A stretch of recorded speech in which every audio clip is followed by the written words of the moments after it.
On this episode of the OG and Crab Show, I was wrong, and we'll talk about why. The Twins made a bunch of trades at the deadline, and I went to Cooperstown. Play me a song, Crab.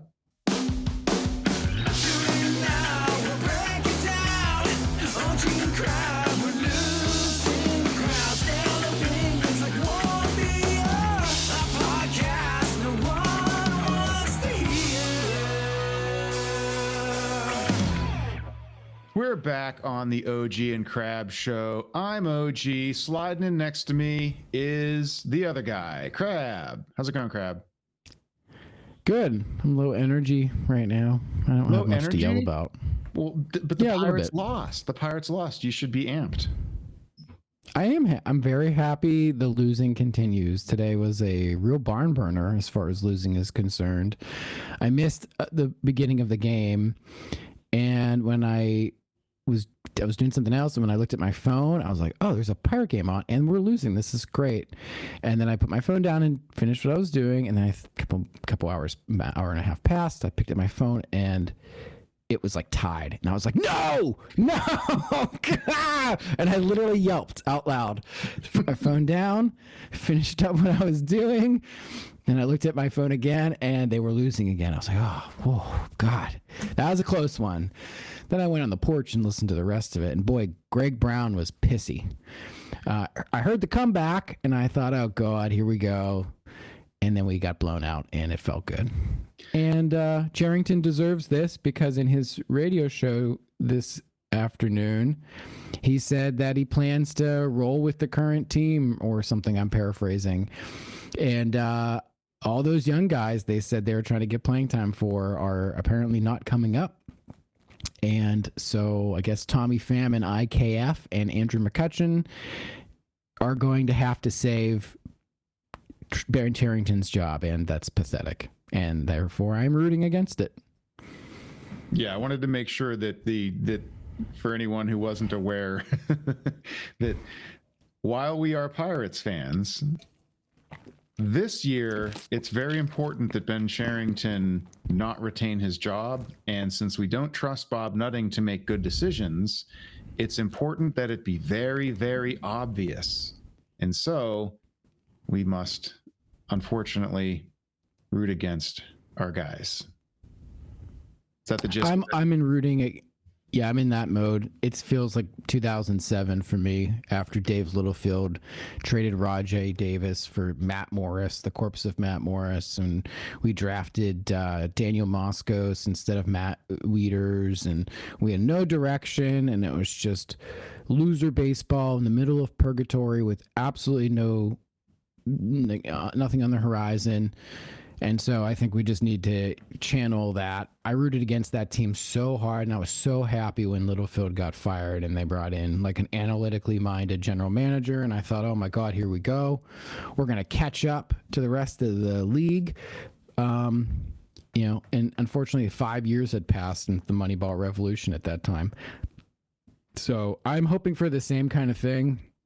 I'm hoping that there's just so much losing in year 6 of this rebuild that Bob wises up and decides to fire this front office.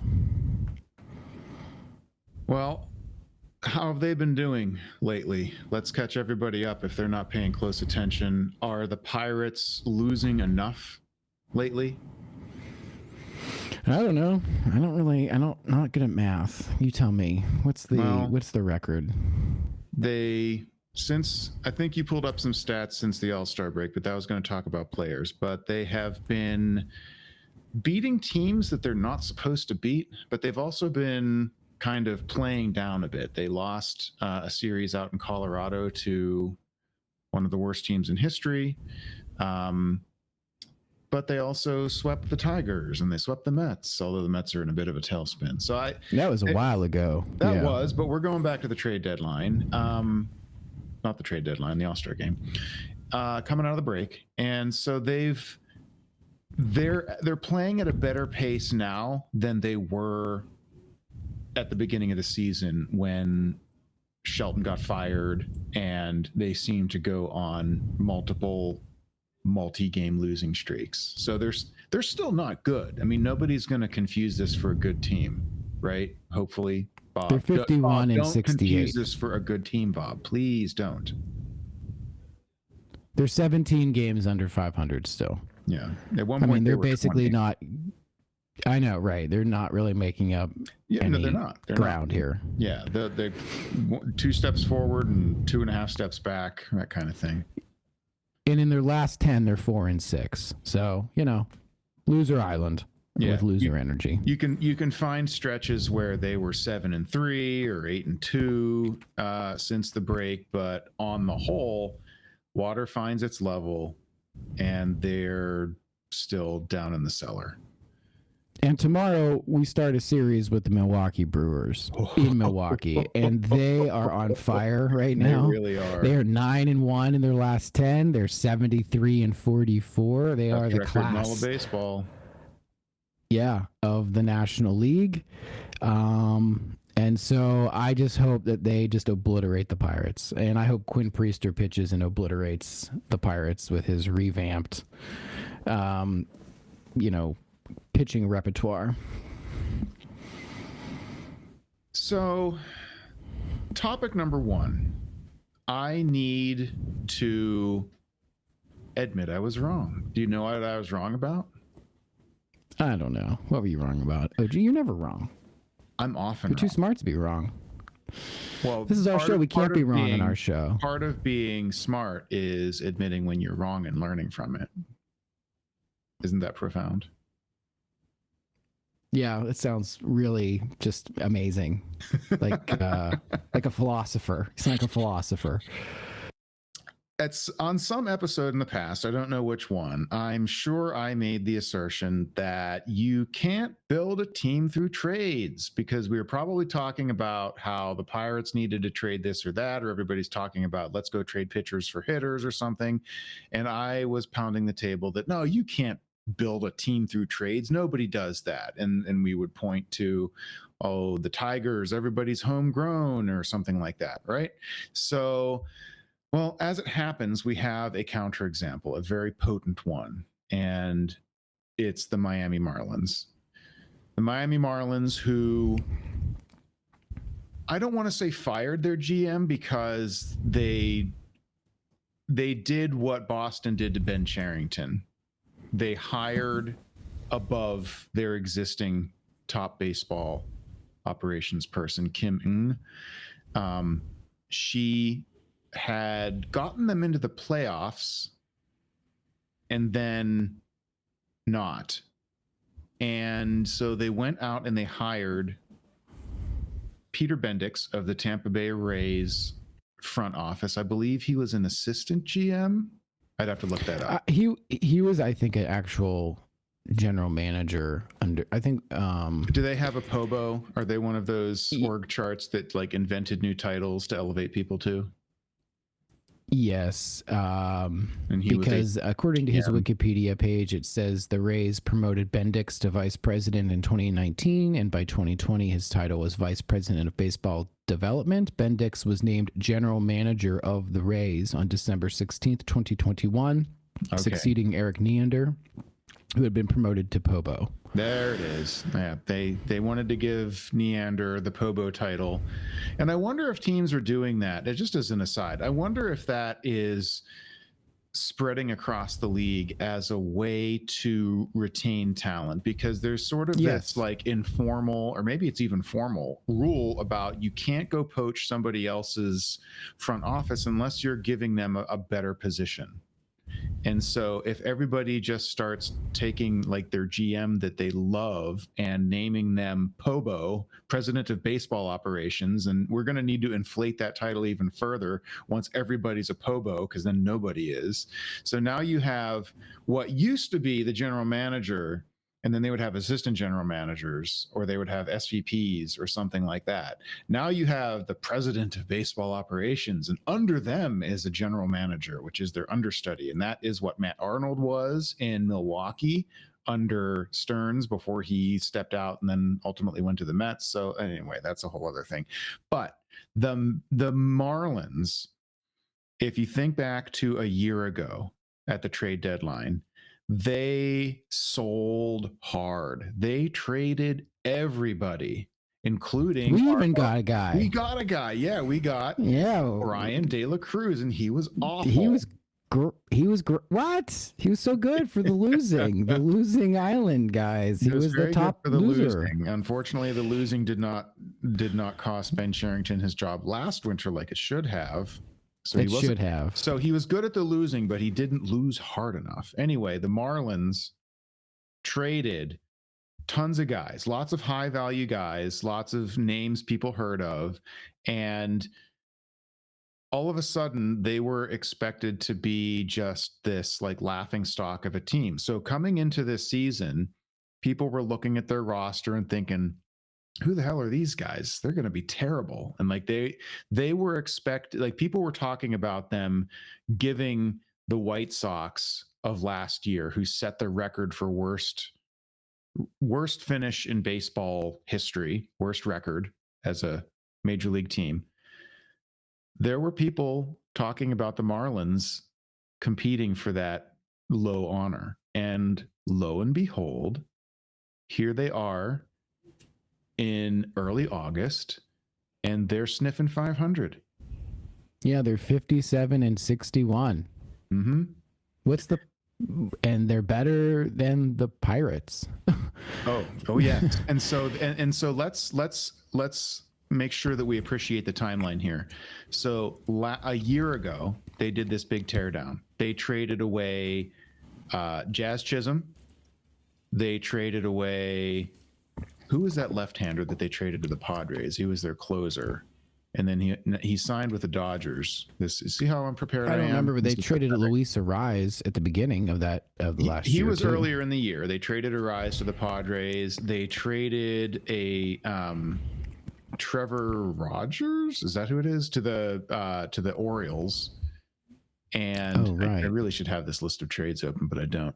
So they traded a bunch of guys, and they got back names that people were like, I guess that's who they got. Like, nobody was really knocked over by any of these trades, but here they are, sniffing 500 with all those guys. I'm looking at their depth chart right now, and on Fangraphs, they have a column in the depth chart how the player was acquired.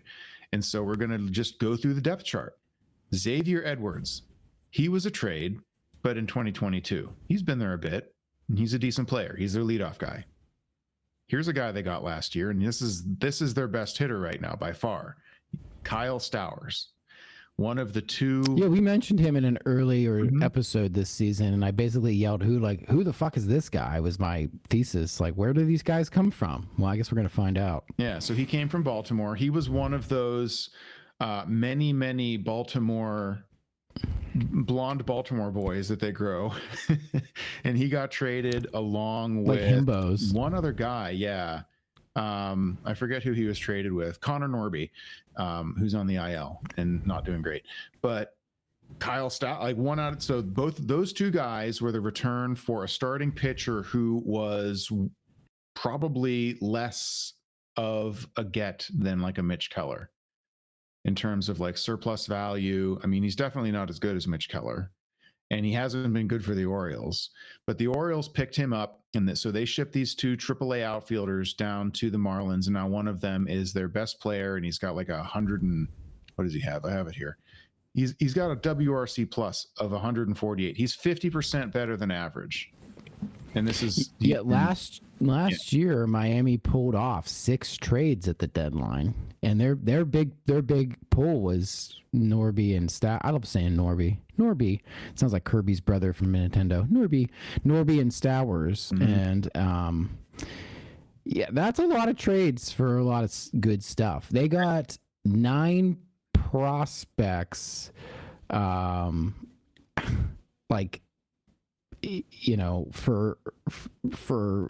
Tanner Scott, Jazz Chisholm, Josh Bell, Brian De La Cruz, Trevor Rogers, AJ Puck, and a bunch of other stuff. But they got some decent things last year, obviously. And moving down their depth chart, playing. since you mentioned Jazz Chisholm, the main piece of that trade is their catcher Augustin Ramirez.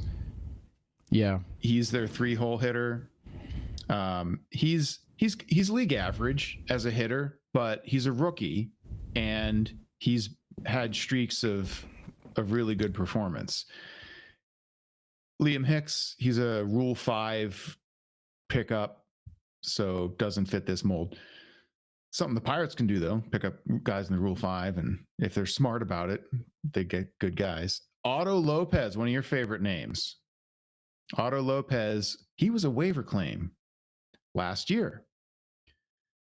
And then you've got some other guys down here. There's a trade in May of 24, Jacob Marcy. I want to say that's the guy that came back for Luis Ariz. He's their center fielder. They've got, but it's just trade. And all of the years on these trades is 24. Last year, they built their entire team in trades last year. It's crazy. So I was wrong. Yeah, Augustin you can Ramirez build your team with trades than... if you have a smart front office and an effective general manager who can identify talent. Turns out you can completely rebuild your team in 6 months and relap our general manager who's been working at it for 6 years and is getting worse. Augustin Ramirez is better than Henry Davis right now, as far as like his weighted runs created plus. I mean, they have about the same amount of wins above replacement, give or take. Ramirez is a little rough behind the dish, by reputation at least. So it's sort of inverted there. He's a decent hitter, not great behind the dish, but that's trainable. We've seen it happen with our guys, so he can get better at that. We will see.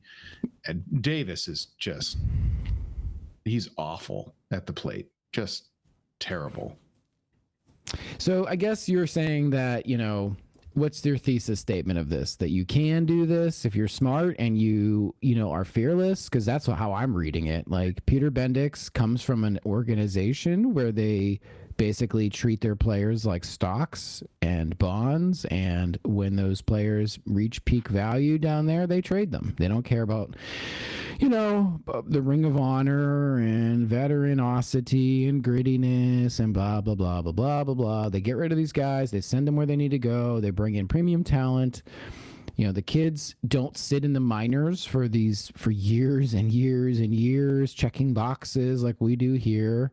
They bring them up and they create little windows, and I'm not saying the Marlins are good, and I don't want to hear anyone go, well, they're not, when are they winning? They don't win, blah, blah, blah. Like, they're in a better position record-wise than we are right now. They're having, a better season than we are right now. They're in year one of their rebuild, and look where they're at. They're almost like, at 500 in year one of their rebuild. Now, maybe they'll have a sophomore slump. Like, lots of stuff happens. It's baseball. But, like, the point is that the thesis statement is, they had pitching, and they still have pitching. Now, one of their guys, Sandy Alcantara, who won a Cy Young Award a few years ago, is having a rough go in his first year off of Tommy John this season. And everybody assumed he would be this big trade piece, but he's kind of scuffled. But they've got him under control. So he's not Paul Skeens, but he's their Paul Skeens. Like, he's their ace. They also have a young up and coming, could be ace in Yuri Perez, who also had Tommy John. So they had all of this pitching talent, and then all of it got injured at once.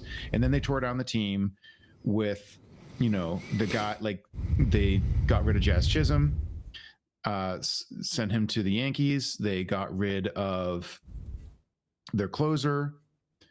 They got rid of a starting pitcher that they could afford to be without, and they got back their best hitter with that. So the thesis statement is that this is indeed possible, but you have to understand what you would be trading away to get back players of this quality, assuming that your general manager can identify good quality players. And this is where I want to comp some of these guys they traded away to Pirates, so that Pirates fans can understand, well, why can't we just be the Marlins? Why can't we trade a bunch of guys away and remake the team in one offseason? Well, here's who you're trading.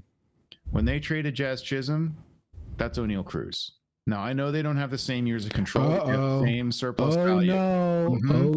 no! Yin's guys, we can't. I was just reminded by somebody who told me that it would be insane to move off of O'Neill Cruz right now. For me, I'm willing to do anything that's different and out of the box because, if other teams, now granted, our talent evaluators are dog shit, straight up. So if you approach this from, hey, it's insane to move off O'Neill Cruz because Ben Cherington is a moron and he would give him away for nothing, then that's correct.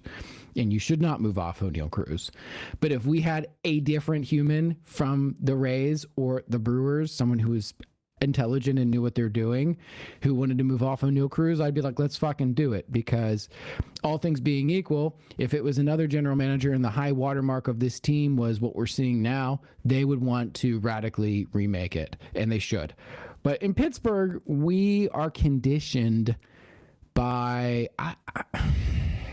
I'm feeling myself getting mad right now. I'm mad because this kind of stuff pisses me off. Like, they should just blow this team up, and I've been screaming it for 18 months. Go ahead. Who's the next guy?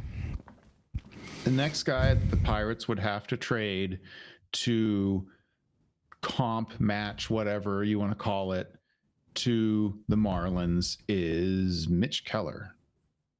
Oh my! The Yinzers are screaming. They're sad. They're committing seppuku. They're throwing themselves off a bridge. Now, Mitch Keller. They don't understand.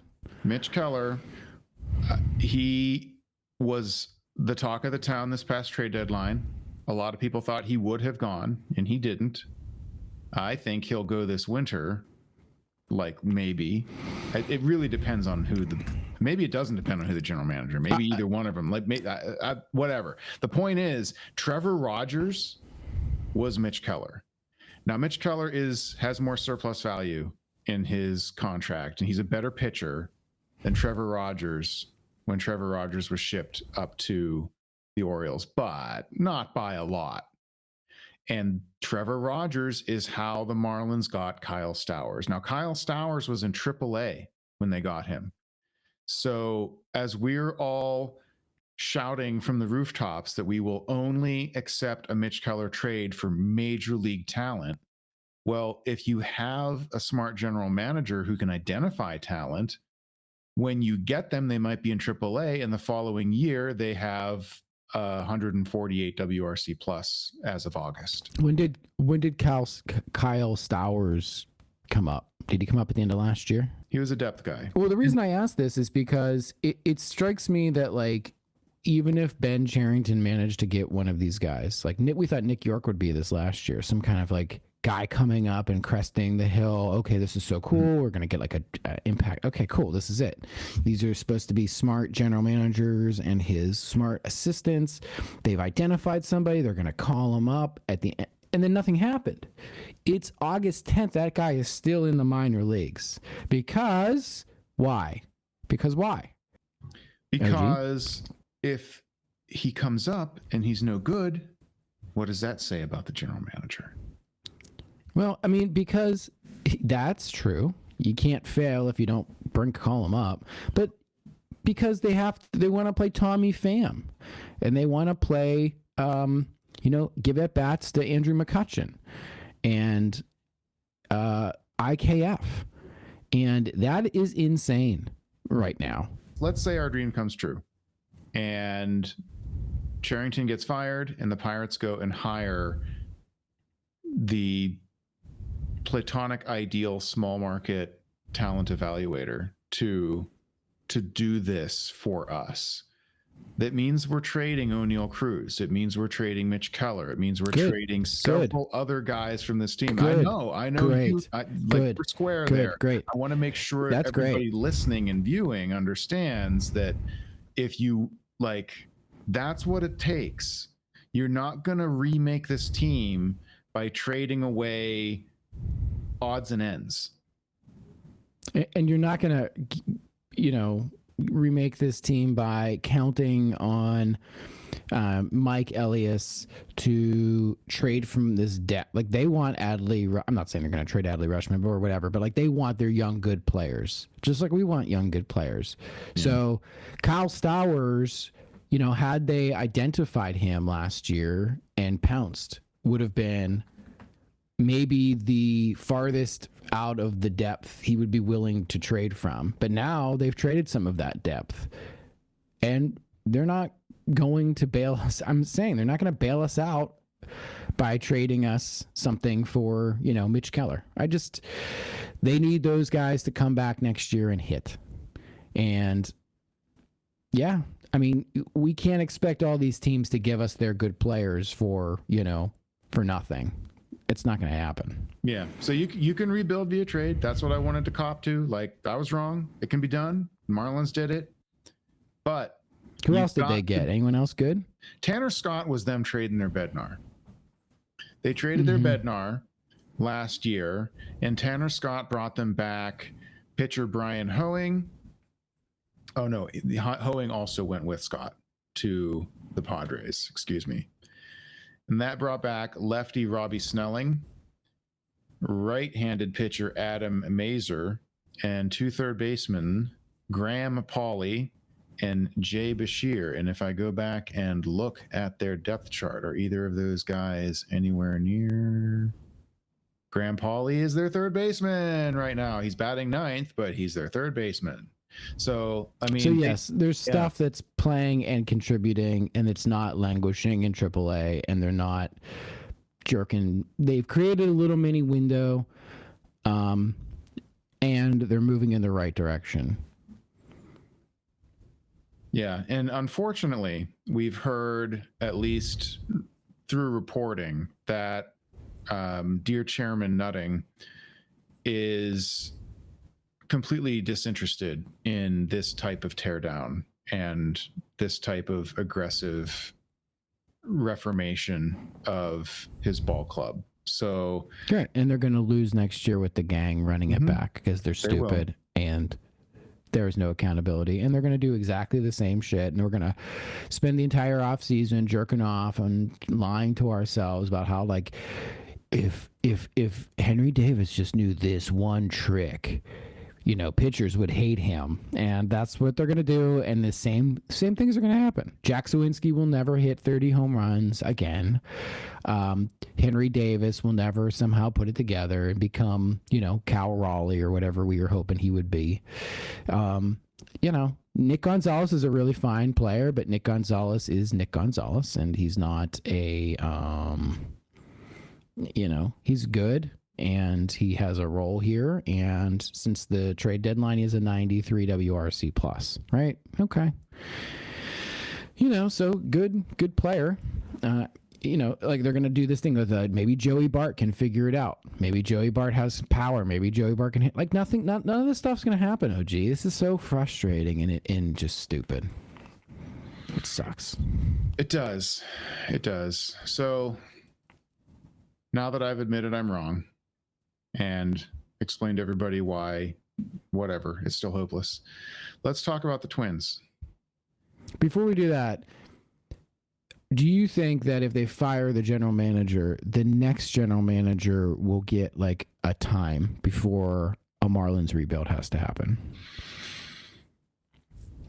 I mean, the way the owner's talking about it in the press. Is there something new in the press that I missed? No, this is going back to earlier comments around, I forget when it was, if it was before the All-Star break. Or was it around, was it all the way back to Shelton? Yeah, because that's not really the last time he talked. Yeah. Okay. Yeah, I mean, you know, minds can change, and, you know, if you, I guess if you see how terrible everything is laid bare, you could be convinced, but maybe it'll take firing the general manager and then searching for a new one and hearing from every single one of them, one after the other, when you interview them, I'm not taking this job if you're not letting me build the team right. I'm not going to. Someone will take this job. Well, I mean, I guess they can find somebody who will just like do whatever the owner says, sure, and do a bad job and just make sure he's walking on eggshells and never doing anything aggressive or challenging or anything like that, which that's the purgatory you talk about, right? That's redoing the 20-year losing streak. We're halfway there. I don't count 2018. It doesn't, just like one little winning season does not ruin the narrative. Sorry. Well, I mean, I find this, we never really dug more into some of this stuff about the trade deadline, but after my screaming about it, and I had thought about it in this whole week or so, I am having a hard time wrapping my mind around the fact that Cherington is getting a chance to rebuild his build. Like, he talked about a rebuild. Well, actually, he talked about a build, if you remember, because he was hired at the end of 19, and he said something to the effect like, we're not like tearing down because there's nothing to tear down here, and we weren't that good. So he called it a build. But we all knew it was a rebuild. It's just dumb semantics, but it just shows you how tone deaf he is and how he doesn't care. He either doesn't care about how his press plays, or he doesn't read his own press and then kind of like reflect on it, which I think Huntington did do that. But what I'm trying to get at is, he traded away all that stuff in 2020, Bell, Musgrove, Tyon, Frazier, Holmes, Rodriguez, Stallings, et cetera, and he got very little back for it. And so now he got a chance to like rebuild his rebuild, which normally I would think, oh, this is cool. This is a Tampa Bay Rays type of thing. When it's not working, pivot and do something radical and do something different. But like, I don't see any of that stuff happening because, he got, Rafael Flores and this Perez dude and this Sanchez dude from the Yankees. He's not getting any kind of like premium impact talent. I mean, I know they think they like these guys, but I don't think that Cherington is going to get better return for his rebuild trades this time around, because he's really rebuilding the rebuild. And, after 6 seasons of this, he's actually going to have to oversee an off season here where they actually have to do something. And I don't see them doing any of these things. So it's frustrating because this is just a continuation of what you said, which is like this. I think you said something like we did it in the trial of Ben Cherington. It's like the bad tendencies with a small budget. Like he doesn't have a pressure release valve like he did in Boston, where he can go sign a free agent and cover a hole. Mm-hmm. So he's just getting more bites at the apple here, and trying to finish the process that he started without explaining to the media and to Pirates fans like what he's actually doing. It's just a mess. The whole thing's a mess. And we're looking at these trade returns from this deadline, which we've like vociferously criticized. What do you see in these guys? Like there's no indication that they're going to be our Augustin Ramirez. Like Flores is not going to be our Augustin Ramirez. Like he might not even be a major league player. Like the traits aren't there, at least reading the scouting reports. So unless the entire industry is wrong for the first time ever, the industry is wrong and Ben Cherington is right, then instead of getting back quality players that can play for the team next year, like the Marlins did when they traded their Tanner Scott, when we trade our David Bednar, we get back what? Some stuff in single A. These guys are far away. This is going to bear fruit for the next general manager. He started his tenure. We can look at the trades that other teams make and marvel at how effective they are, but like when we do it, it's awful, and we don't get that quality back when we ship off our valuable pieces, even our lesser valuable pieces. Could Right. we imagine mean, Ben Cherington getting an effective return for O'Neill Cruz and Mitch Keller the way that Peter No. Bendix did with Jazz Chisholm and Trevor Rogers? Of course No, this not. is a man, this is a general manager who waited 5 years to dump his international scouting and overhaul that department because it bore no fruit in the years before he showed up, and then felt like there was no urgency to do anything radical with it. And, you know, this is also the same guy who waited 4 years or so and wasted some first overall picks before figuring out that his amateur scouting department sucked ass as well. And if we're going to, you know, place all of our chips in the, or place all of our eggs in the Connor Griffin basket, I mean, that guy's not going to be here for several more. I mean, everyone's saying, oh, he's going to be here at the end of the next year. I don't buy that at all. I don't buy that at all, because they still haven't brought up anybody. They don't bring up anybody because they are obsessed with mediocrity. They're obsessed with just treading water under this regime. So, I mean, that's going to happen much later. And if that's the case, then we're admitting that, like, we still have years to go. And so, you know, not only are we not able to do a rebuild correctly, we're not even able to pivot like other teams, like the Marlins. This is we can't do what we are trying to do what the Marlins are doing or did, but we are unable to do that because we are run by inept people. And they think that this pitching is going to just, like, we have pitching and therefore we're close. Like, okay, one of these guys is going to need Tommy John. God forbid, two of them need Tommy John. We already have one down to Tommy John. That's what happened to the Marlins. They had all of this crazy glut of pitching talent, and then all of them went down to Tommy John at the same time. Like, all of them. Right. And then they had to rebuild the rebuild. All right. Let's talk Twins. Let's do the Twins now. The Twins had a very eventful trade deadline, and the Twins, as it so happens, are also for sale. What do you know? What do you think they did at the trade deadline while the team is for sale? Did they try to acquire even more players, as the baseball brains like to say, invest in the roster? Did they try and go out and pick up even more better players so that they'll sell all these tickets, like all of the flapping gums on MLB Network and Foul Territory and all these things we make fun of? Is that what they did? Or did they get rid of everybody? Did they have a huge fire sale and just strip everything down to the studs? They traded probably the best reliever at the deadline with 3 years of control left, Yohan Duran, who throws like over 100-mile-an-hour sinkers, like super nasty pitcher. Traded him to the Phillies, got a couple of top 100 prospects back for him.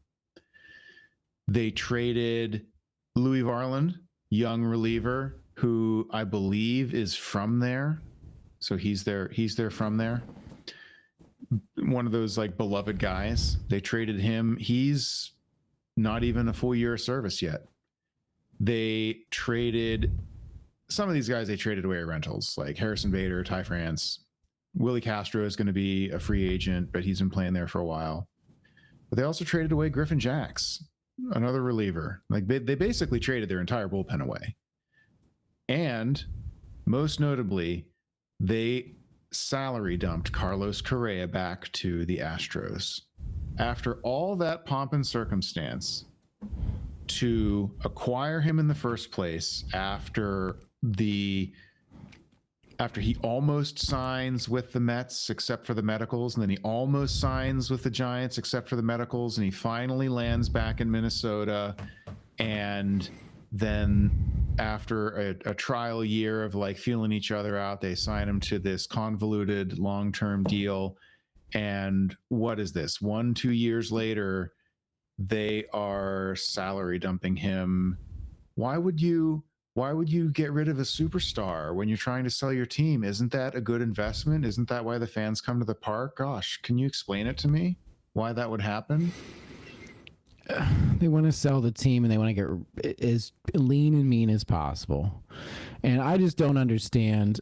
Again, the team wasn't good. I don't follow the Twins. I mean, I watch some Twins games here and there, and I'm generally aware of the Twins, but like, I see from afar that a lot of franchises and a lot of cities do what we do with Bob Nutting. They all have a Bob Nutting. We're not unique. They all hate their owner. They all think their owner is a skinflint. They all think he doesn't take money out of his own pocket and put it in the team, or conversely, he's taking money out of the team and putting it in his own pocket, or some dumbass shit. That's fan logic, whatever. If I was a Twins fan, I would be ecstatic right now, because even if the next billionaire is not going to bail them out by like writing a check for players, at least they will sell the team to somebody who has a different perspective. And they've been asking for that for 20 odd years, 30 odd years. These are the kids who own the team of the guy who offered to contract his own team back in 2002. Like, he's a monster dickhead. So they're complaining and bitching, and I just don't. I'm like, cool, good. You guys should be happy because you're cutting back on debt, and maybe the team gets sold. And if it gets sold, a new owner comes in, fresh perspectives, more accountability. The owner's not going to backstop player payroll out of his own pocket, but you know, it's certainly better than having the shitty dickhead owners that you've had for 60 years or so. Yeah, so there was reporting earlier in the year about how they had all of this debt on the books. It was a figure was reported that it was over $400 million in debt on the books, and that they weren't winning. That debt was being blamed for the slow market that they were experiencing, struggling to find a buyer. And Manfred came out a few weeks ago and was quoted as saying that that he was very confident that the Twins sale would close this winter. And this was before they had their big fire sale, where they shipped everybody off at the trade deadline and left their fans kind of stunned. And I only wanted to bring this up to point out that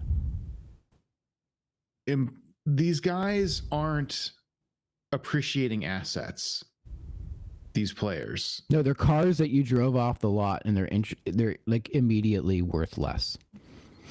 Now they are the product on the field. You need to have good players on the field. They are the reason that the fans come to watch, but they also need to deliver on the value that they're being signed to deliver. And it wasn't. Well, they're just being paid for past performance, because baseball's economic system is stupid. Yeah, Carlos Correa. You're paying him for those. Was an outstanding player who got MVP votes with the Astros, and ever since his free agency, he's been good, but he's not this like transcendent force of nature that he was before that. And that's the whole like paying for past performance thing. And you know, he went and got his bag, good for him, go get paid, but he's not making your team more valuable on paper when you have an obligation to pay him for his decline years. And so what makes a team more valuable on paper in this instance, if they were like the Brewers level record wise with that group of players, they would be pretty valuable.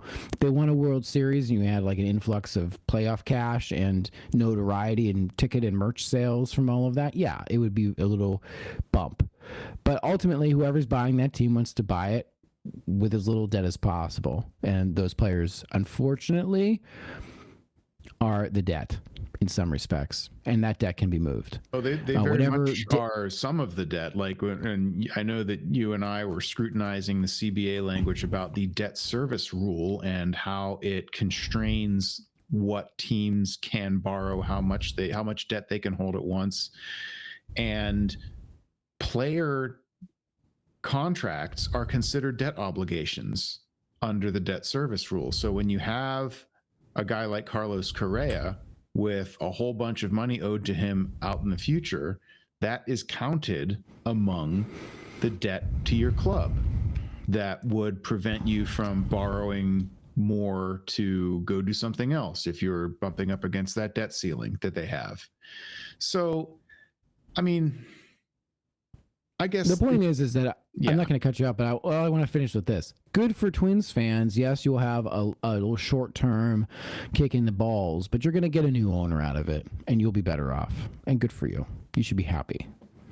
I wish we could be in that same position. Yeah. Wouldn't it be nice to have the I mean, isn't that what we're saying basically? Like, good for them. They're gonna get something, right? Yeah, it's sort of, yeah. Like you can on the one hand, I want to like make clear that the value of these franchises is not the roster that they employ. Like that's a means to an end. On the other hand, that's important to note as well that like while it may suck to see your hometown Louis Varland get traded away, if that's how you get rid of your skinflint owner that you hate, and maybe you can have a honeymoon period with the next skinflint owner before you hate him, isn't that worth it? So that's a good point. Yeah. Okay, what else we got? I'm still thinking about dumb Ben Cherington and the Pirates. So before I yell about that, I still can't. I think about him so much. He lives rent free in my head. Ben Cherington. He lives here. I think he sold his house and moved into my brain. It's closer to the stadium. Less of a yard to mow in your brain. Maybe that's it. Yeah. Lower maintenance. Right. Yeah. Well, I wish he would pay me rent then if he was in my brain. Like, well, then it give me be good players. rent-free. That's my rent. Well, I know, but at least if he's in here and he's stuck in here, I think about him nonstop. That's not the He's so cliche. annoying. This summer, me and the family, when we packed up the family truckster and we went on our road trip. We were. I imagine a Clark Griswold for you. Are you in the right? Yeah, you didn't strap your dog to the roof like Mitt Romney, did you? No, we didn't strap him to the roof. We didn't strap him to the bumper either, because that was in one of those movies. And then we didn't have to transport any corpses. But we were up in upstate New York, and that meant that I had an opportunity to make my first ever visit to Cooperstown. And so I captured some photos and videos that I was just going to share here with you and everybody watching. Is this gonna be like a Ken Burns documentary? Or are we gonna get like a voiceover from? I'm gonna do a live. There's no. I'm just gonna play it and tell you what you're looking at. And Okay. Well, I've never been there, so is that a building? Is that it? That is wow, it. What a stately building. That's the entrance. So Cooperstown, New York. It's this tiny little town. Very, very pastoral setting. It's a beautiful little town, and everything's baseball. It's very cool.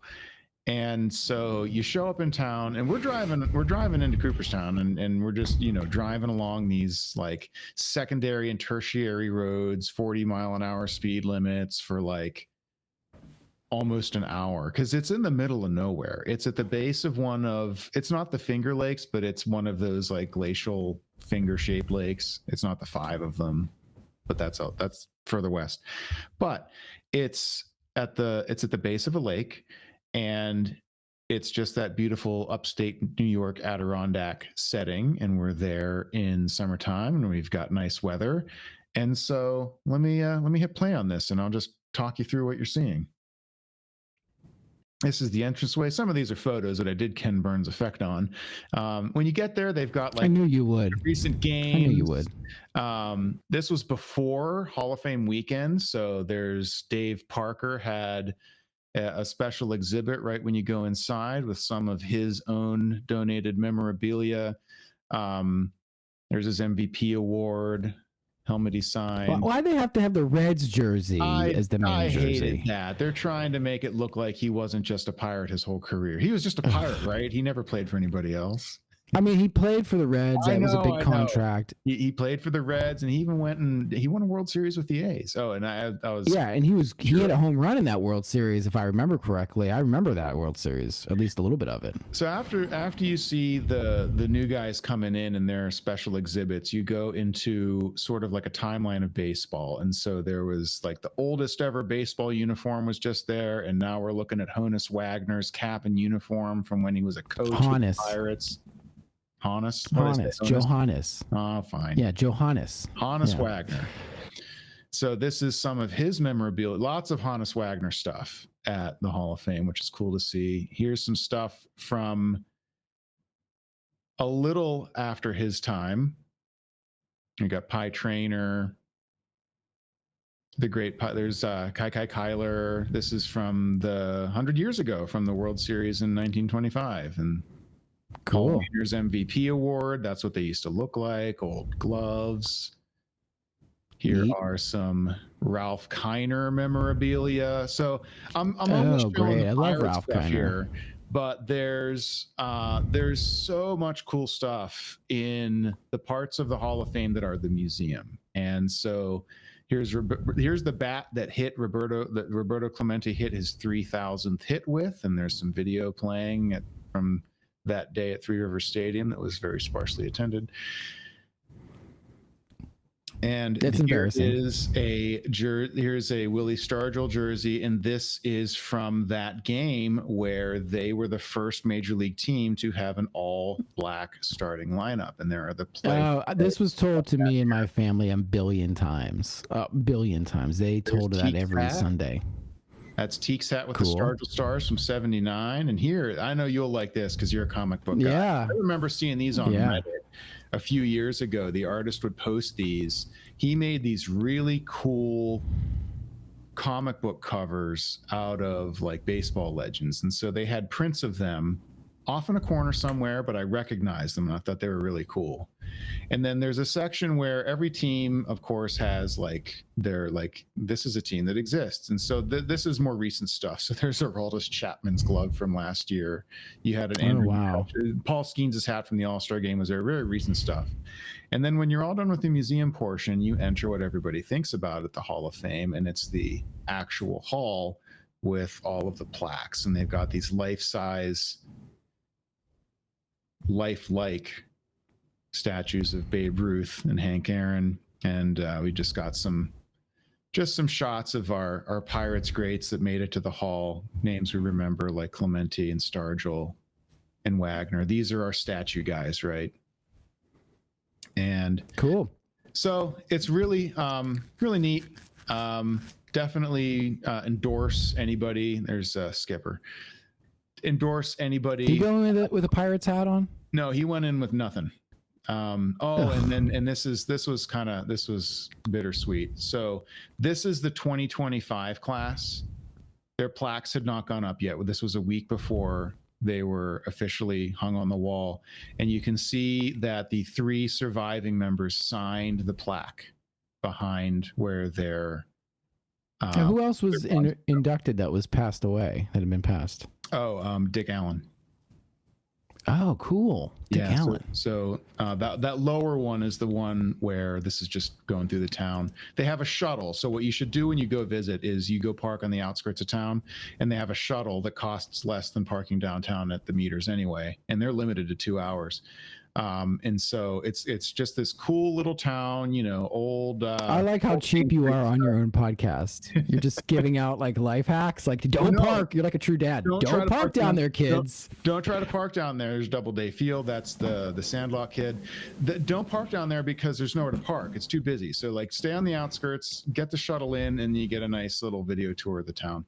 And so there's always tournaments going on there. And so this is just some youth tournament that we walked into Doubleday Field and saw some kids playing ball at their tournament. Every week up there, they have youth tournaments. That's the end of the video. Every week up there, they have these. Did that kid steal home? No, it was a wild. I was going to say, I couldn't see. I was like, what the hell's that kid doing? Yeah, you couldn't see the pitch where I was running around. But so Doubleday Field. That was a good video. OG did great job. Everybody give OG a big round of applause out there in TV land. Yeah, I've done better. Anyway, so big 2 thumbs up for Cooperstown. Very worth going to. Lots of cool baseball related shops on that main street too. Right close to the Hall. The Hall of Fame is right there on Main Street in Cooperstown. I forget the actual name of Main Street, but you get the idea. It's the High Street, as they say in jolly old England.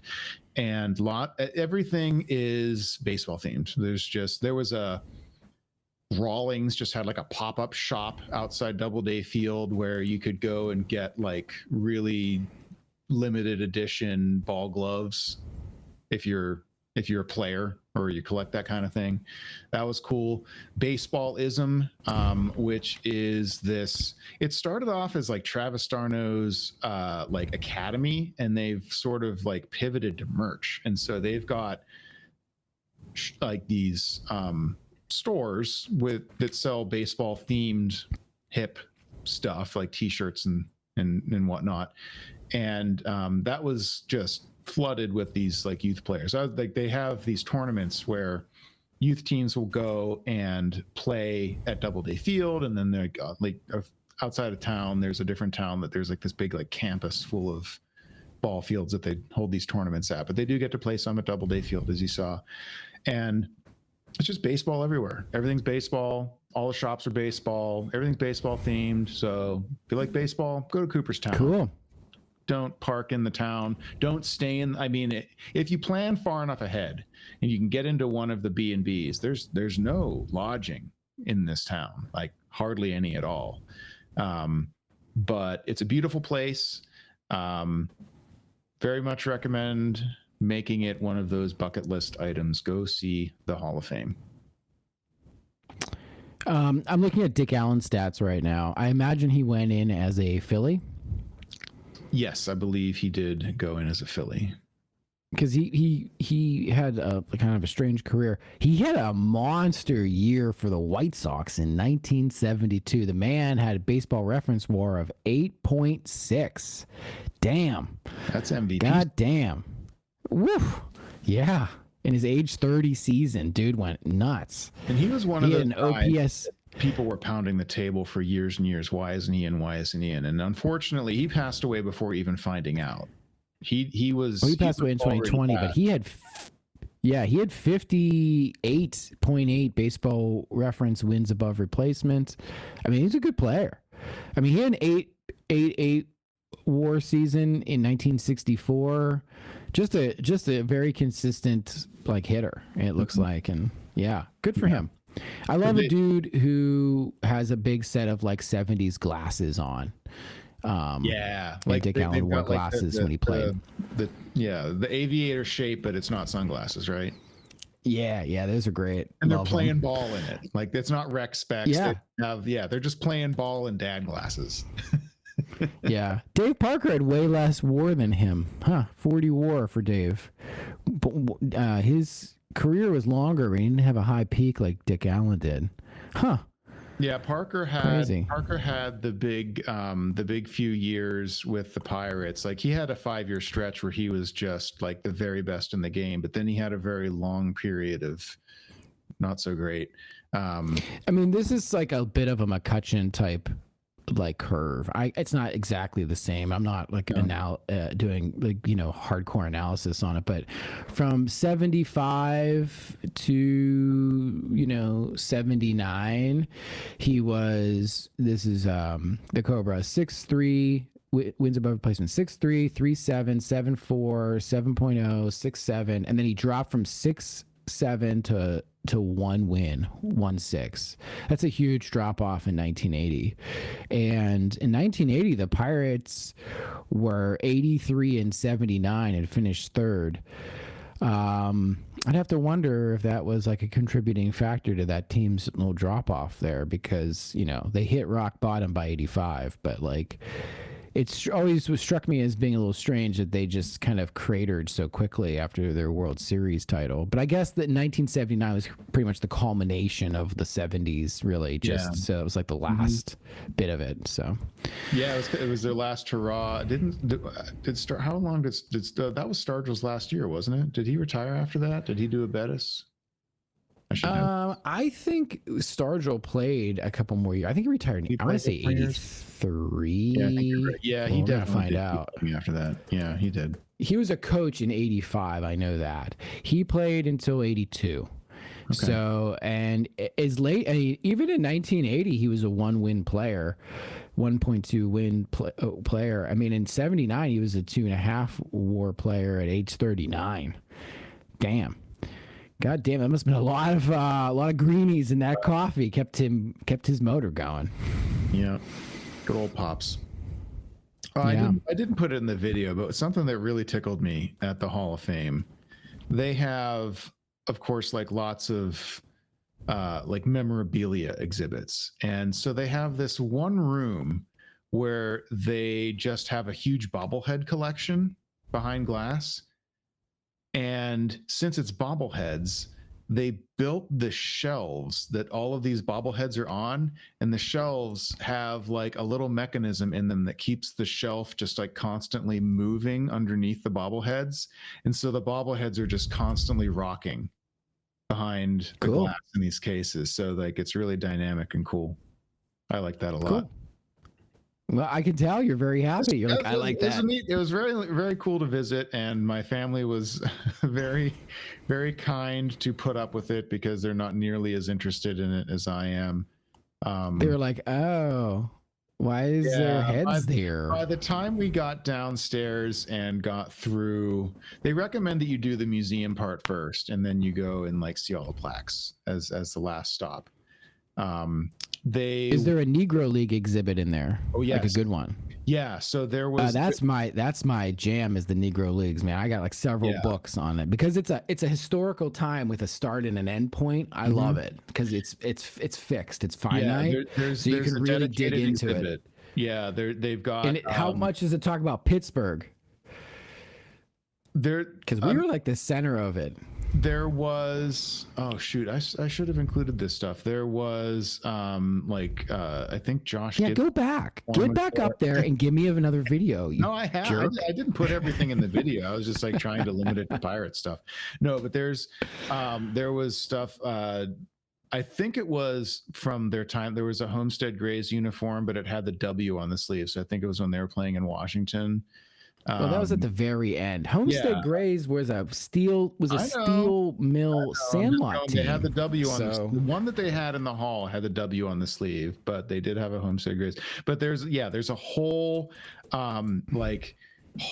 corridor like that snakes through history of the Negro Leagues, and it isn't just the Negro Leagues. It's like blacks in baseball. So it talks about like pre-Negro leagues where there were like a handful of guys who like managed to like kind of, sneak in as like, I'm a Native American or something like that. Like there were guys that played, post Civil War, but before like the real like worst of Jim Crow and the Negro Leagues got stood up in the 20s, and so they talk about like the origins of that and well, there was two different like kind of time frames of the Negro Leagues. There was like this first wave with Rube Waddell. Oh my God, I think I said the wrong guy's name. Oh Jesus, Rube Foster. Rube Foster. Thank you, Foster. Yeah. Oh God, Rube Foster. And then that cratered, and then there was like a second version of it, in the kind of during the Depression, after the Depression. But anyway, the point is that Pittsburgh is a fulcrum point of that historical record, and Pittsburgh, Chicago, and Kansas City were three strong, centers of Negro League baseball always. And surprisingly, the New York teams, kind of didn't really hold on as well. And, Negro Leagues didn't take foothold in the South for obvious reasons. And so there's lots of teams that didn't do well down there. So, Yeah, the I'll never forgive Bob Nutting for getting rid of the Negro League exhibit that was at PNC Park, is way back in the 2000s. So I Yeah. want to say like 05, 06, 07. It was in one. It was on the That one stuff should be side of the front and stadium. center, and it should be like they should be trumpeting that portion of Pittsburgh baseball history rather than just kind of like paying lip service occasionally. It got ditched. I don't remember what year, but it got ditched. Probably I don't know. Right before the team really took off. I know it was there like in 06 and 07 during like the beginning of the Huntington era. And I know it was there when McClatchy owned the team. It was definitely there. What's that? The Nationals have a Josh Gibson statue outside their stadium. That's ridiculous. He's fucking buried in Pittsburgh. The man was from Pittsburgh.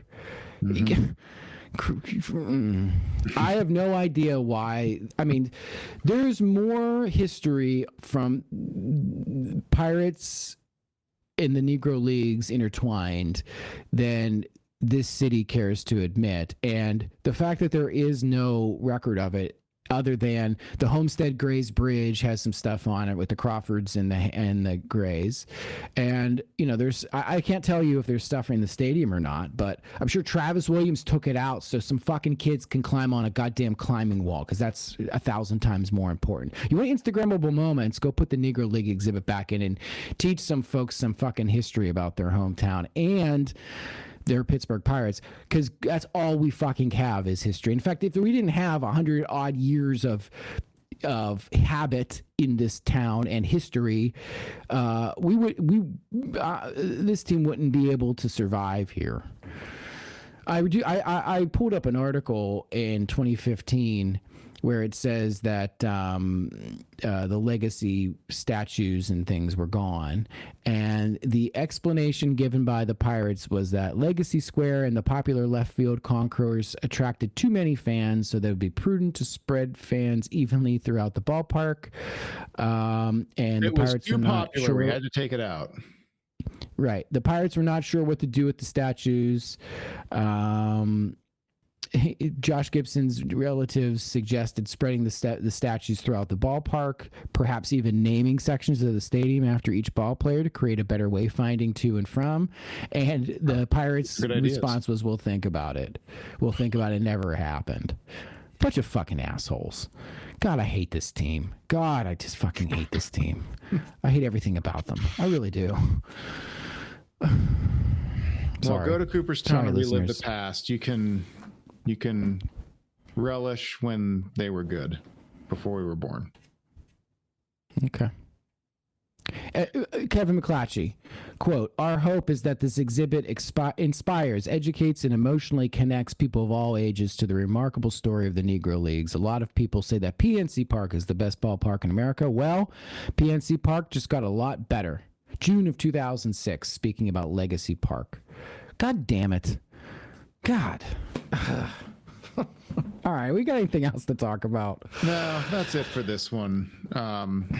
Thanks for hanging around with us and listening to us bitch and complain, everybody. As always, you can also subscribe to our audio feed on whatever your favorite podcast platform is. We've got links in the description of the YouTube if that's where you're watching us. You can also listen to us on the go. And as always, Crab, we want them to like and subscribe, or they don't have to do anything they don't want to do. Nobody cares. Nothing matters. Eat Arby's. We appreciate you watching and or listening. And that's it. Bye. We'll call it an end. Bye.